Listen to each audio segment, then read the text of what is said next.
So this morning, we were made aware by Cuban authorities of an incident off the coast of Cuba. We immediately began to look into it. As it stands now, the Department of Homeland Security, the Coast Guard, others are involved.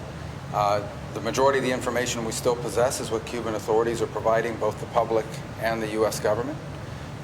We have our embassy on the ground in Havana working this as we speak, asking for access to the people that were on those vessels, if they were American citizens or permanent residents. According to the Cuban regime, that the boat was registered in Florida. We're tracking that down.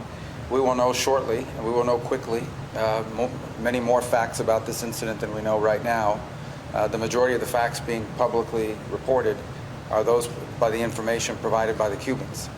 We will verify that independently, and as we gather more information, then we'll be prepared to respond accordingly. I'm not going to speculate, because I'm not going to opine on what I don't yet know, but we're going to find out exactly what happened here, and then we'll respond accordingly. Okay? Any questions? Have you been in touch with anyone in Cuba? And I mean, what's your...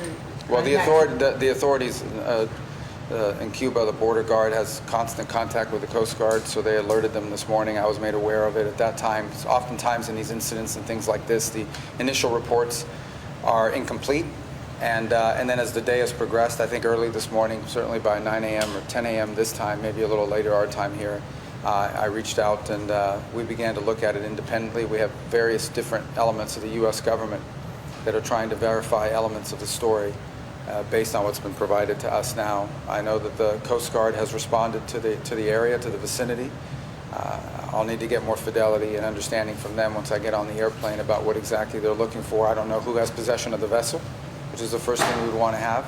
We obviously want to have access to these people if they are American citizens or U.S. residents.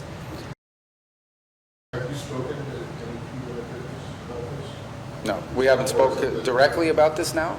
No, I'm not going to comment about any conversations we've had on this topic. Suffice it to say, what it's important to be out there and everyone needs to know is that we're going to have our own information on this, and we're going to figure out exactly what happened. And there are a number of things that could have happened here.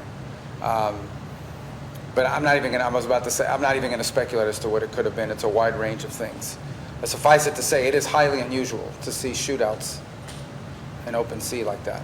It's not something that happens every day. It's something, frankly, that hasn't happened with Cuba in a very long time. But we're going to find out. We're not going to base our conclusions on what they've told us.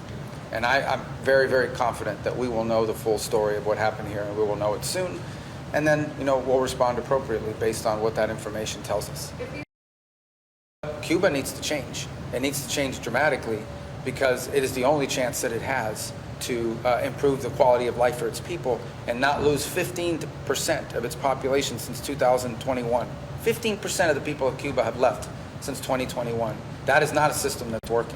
That's a system that's in collapse, and they need to make dramatic reforms. And if they want to make those dramatic reforms that open the space for both economic and eventually political freedom for the people of Cuba, obviously the United States would love to see that and would be helpful. If they decide they're going to dig in and just continue forward, then I think they're going to continue to experience failure, and the people of the country are going to continue to suffer, and it'll be the regime's fault.